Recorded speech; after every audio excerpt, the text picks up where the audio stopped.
Dakuin natin ito. Yung pang-anim nating topic. Oh, Kukwento yan ni Sus biruin mo ha, Duterte, tatay, tapos sasabihin ni Dan Fernandez, pauuwiin ko yan. Baka pauwiin ko yan. Oh, yung parang mga kababayan, yung sa eskwelahan, yung mga grade school, no? Oy, magulo ka, umuwi ka na. Yung parang ganon, no? Pakinggan nyo po ito. Naku, matatawa kayo dito, mga bossing. No? Matatawa kayo dito, mga bossing. Dating Pangulong Presidente, pauuwiin ni Dan Fernandez, mga kababayan. O, game. Hindi umano malayong mapauwi si dating Pangulo Rodrigo Duterte kung gagawin din nito ang pagmumura Oy, Josephine! Sabi ni Josephine, ang bantot naman ng apelido mo, anak ng tinapa. Mano ba naman, alam mo, palitan mo na lang yung pangalan mo, saglit lang. Ano, bago ka magsabi, tuwadcom na yan. Palitan mo muna yung apelido mo, Pamaong. No? Kaya, tingnan mo yung kay Shiro Kansaki, oh. Yung kay Shiro Kansaki, oh. Tapos, with matching Japanese o kung Chinese pa yan.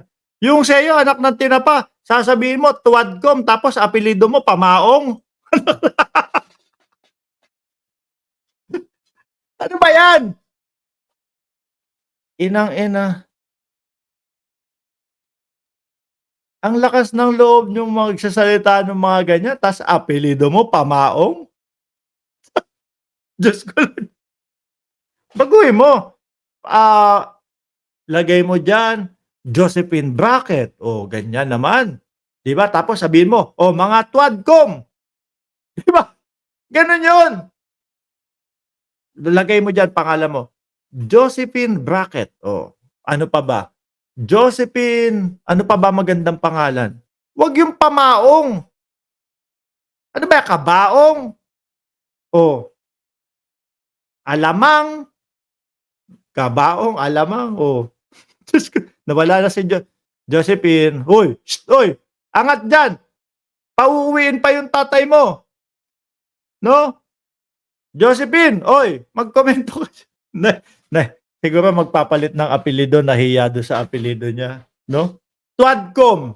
Banat ng Tuadcom, ano? Tapos, pagkabasa ko ng apelido, Pamaong. Anak na. Pakinggan mo, Josephine, pauuwiin pa yung tatay mo. sa Quad Committee hearing ng Kamara gaya ng ginawa nito sa Senado. Ito ang tila paninindigan ni Santa Rosa, Laguna Representative Dan Fernandez. Para sa buong detalye, kukwento yan ni Sus Valdez. Ayan, sana matuluyan na. Sino matutuluyan? Diyos ko, si Dan Fernandez mukhang napakalabo naman matuluyan ngayon. Si Dan Fernandez mukhang malakas pa. Ang mukhang malapit ng malagay sa kabaong. Yung tatay mo, sinusundo na ni Josephine Pamaong, dala ang kabaong. Sino po sa dalawa ang mukhang malapit ng matuluyan, mga bossing? Di ba? Ang dating Pangulong Duterte, medyo may katandaan. Sabi ni Erwin Lopez, si Tatay Diggs ba yun? Hindi malayong mapauwi si dating Pangulong Rodrigo Duterte. Pasensya na ho, mga kababayan, ha? Natatawa lang to talaga ako dito sa balita at dito sa mismong sinabi, no? Ni Congressman Dan Fernandez. Pauuwiin. Di ba? Ay kung gagawin din umano nito ang pagmumura sa Quad Committee hearing ng Kamara gaya ng ginawa niya sa Senado noong nakaraang linggo. Yung kasi sa Senado, mahina si Coco Pimentel, no? Hinayaan niya lang ng hinayaan. O siguro medyo na alam mo yun, yung tipo bang parang wala na blanco na si Coco Pimentel kasi nga dating Pangulong Duterte yung nasa harap niya. Kaya hindi niya na na-realize na nabababoy na, nababastos na yung institusyon ng Senado.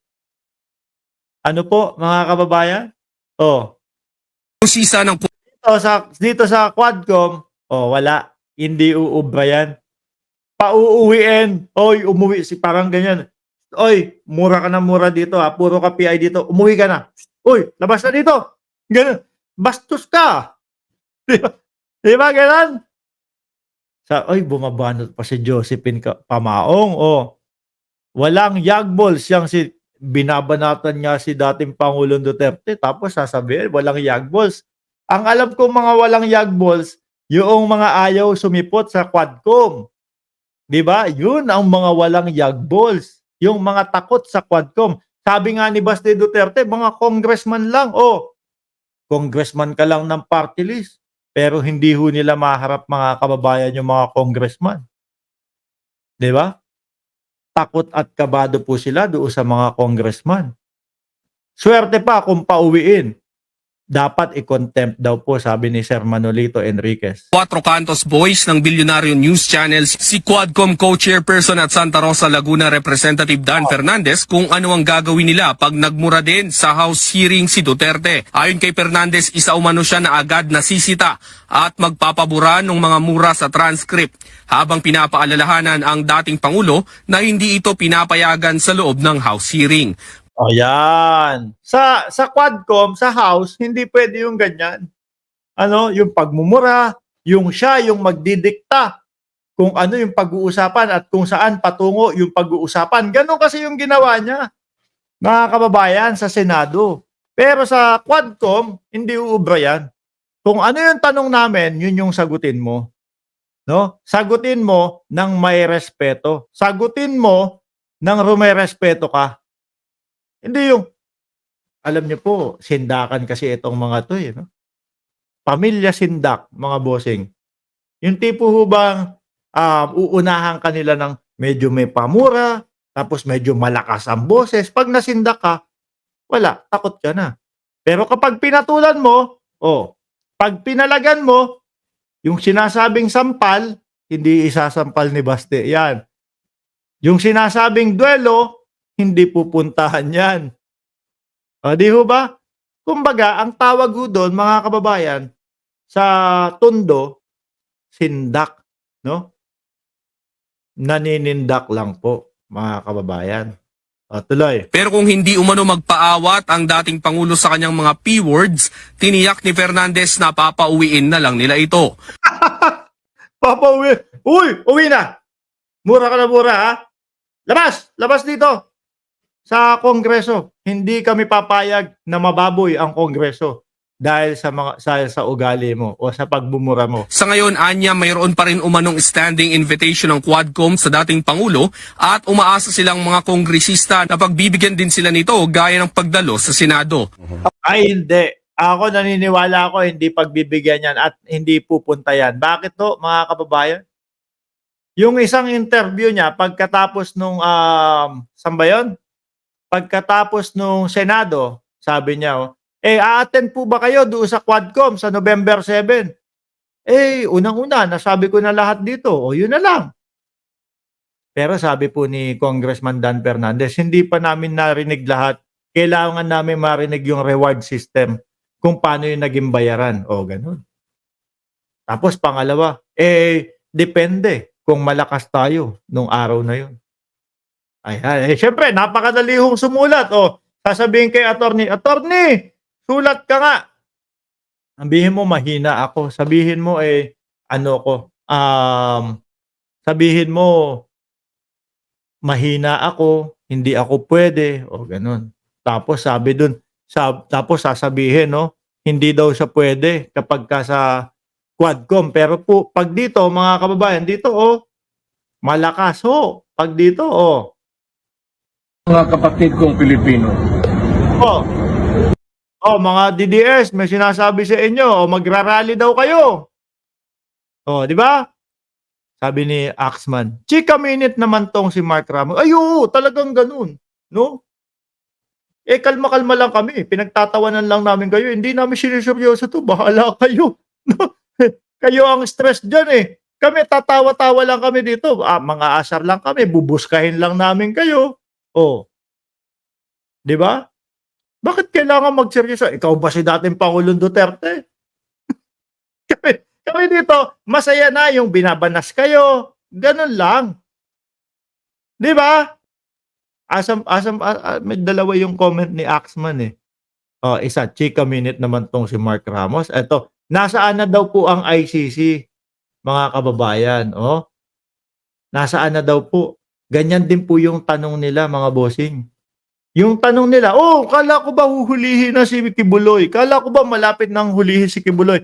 Nung nahuli po, mga kababayan, ayun, nakita nila, nakaposas yung poon nilang si Kibuloy. Aba, naghagulgulan po, nag-iyakan. No, wala nang kwenta ang bayan na to. Hinuli si Kibuloy. Ganun lang din yon, no? Yang hinahanap mong ICC, mga ilang buwan o bago matapos ang taon na ito, sasabihin mo, wala nang kwenta ang bayan na to. Nahuli na si Duterte. Isinerve na ang warrant of arrest ng ICC. Ganyan lang din yan, no? Kaya wag kayong maiinip. Eto, yung tatay ninyo, sabi, ano sabi? Mahina ako nanghihina. Pero kayang lumibot ng Pilipinas, kayang umikot ng Pilipinas. Umiikot ako sa Pilipinas ngayon hanggang kaya para sa peace rally. Umiikot daw sa Pilipinas para daw dun sa fish rally. Gawin mo, ganyan na lang. Sa fish rally na lang, no? FISH. Sa Quadcom, pauuwiin kayo, dating Pangulong Duterte. Diyan sa fish rally ninyo, na kayo-kayo lang, tapos arkila kayo ng half court. Half court lang! Huwag kayong aarkila ng full court. Mahal yun. 400 per hours yun. No? 400 per hour yung full court. Half court lang para 200. Sakto na kayo dun. No? Sakto na kayo dun. Hindi nyo ba napansin yung mautog ninyo? Ang lakas ng loob nyo sabihin sa amin. Ang dami namin! Dito sa Liwasan Bonifacio. Puno nung unang araw, mga bossing. Yung mga sumunod na mga mautog, ayun, paubos ng paubos. Nahuli si Kibuloy, wala na. Tigil na ho, mga bossing. Kayo, dyan sa comment section. Ma'am Brenda Barton, ayan, sagot ka ha. Sir Erwin Lopez, Ma'am Chris Rose, sagot kayo ha. Kayo dyan sa comment section. Ano sa tingin ninyo ang dahilan, Lovely Beetle, no? Kung bakit biglang nahinto yung maisog nila simula nung nakulong si Kibuloy. Sige nga, baka pare-parehas tayong baka pare-parehas tayo ng sagot. Kasi nagtataka ako, nakulong si Kibuloy, pinreeze yung account ni Kibuloy. Sumunod, wala na hong mga maisog. Eto na lang, bago na ulit ito. No? Ano kaya dahilan kung ba't nawala yung mga yun? Sige. Sabi ni Erwin Lopez, nilangaw. Sabi ni Ma'am Brenda Barton, no more funds. Wala nang ibibigay doon sa mga uma-attend. Diyos ko Lord. Wala nang ibibigay doon sa mga uma-attend. Wala nang mga tawag ko dyan? Pang-merienda. Sabi ni Someday, napahiya. Kasi naman siguro yun?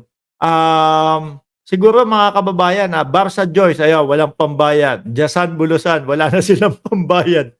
Siguro mga kababayan, napangakuan ni dating Pangulong Duterte, pag sinuportahan mo kami sa maisog namin, hindi ka mahuhuli. Nahuli po. Magtatampo niyan. Baka nga ngayon, magkagalit yung dalawa na yan no? Sabi mo, hindi ako mahuhuli. Nagpahiram ako ng mga speaker sa'yo. Pinahiram ko yung mga host ko na sumisigaw ng, kapag sumigaw si Roque na magnanakaw, meron sagot sisigaw sa likod. Wala na din yun. Diba? Pinahiram ko yung mga taga-kanta ko. No? Ang kinakanta dati niya sa likod ko, yung mga pang Jesus. Tapos, pinahiram ko sa mausog. Nasaan na ang bugas ang pinagkakakanta? na iba na. Tapos ang kahihinatnan ni Kibuloy makulong lang.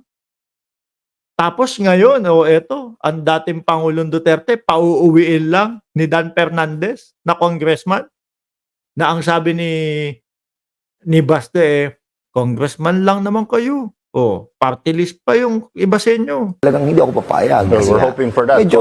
medyo ano yun foul yun. It's not about me, it's not about the chairman, it's not about the members, but it's about the institution. Basically, Yan, hindi po dahil sa kanya, kaya hindi siya papayag, hindi dahil doon sa mga congressman, doon sa institusyon, hindi niya hahayaang mabastos ng mga pananalita ng dating Pangulong Duterte, mga kababayan. Pahabol ni Jiro Kansaki from 8 million to 8 millions. Mga bossing! Alas 1 oras at 11 minuto na din po tayo. Nagtatalakayan, mga kababayan. Ano? Ako'y magpapahinga muna. Kayo'y mag-ano na dyan, magtanghalian po. At mamaya, kakaharap naman kami ng hurricane dito. Ayan. No? Kapag ka po bumaha dito, sasabihin ko po, BBM, nasan yung flood control mo? Ganyan po yung mga DDS kasi, mga bossing, no? Lahat na isinisi sa Pangulo. Lahat na ibinintang sa Pangulo. Nakalimutan yata nila na yung Tatay Digong nila, 11,000 yung flood control na ipinagawa. Bakit hindi din gumana? Ngayong may mga kalamidad. Anyway, mga boss, Chief Amo, sir, huwag niyo pong kalimutan na mag-like, mag-subscribe, and mag-share. Paalam po hanggang sa muli.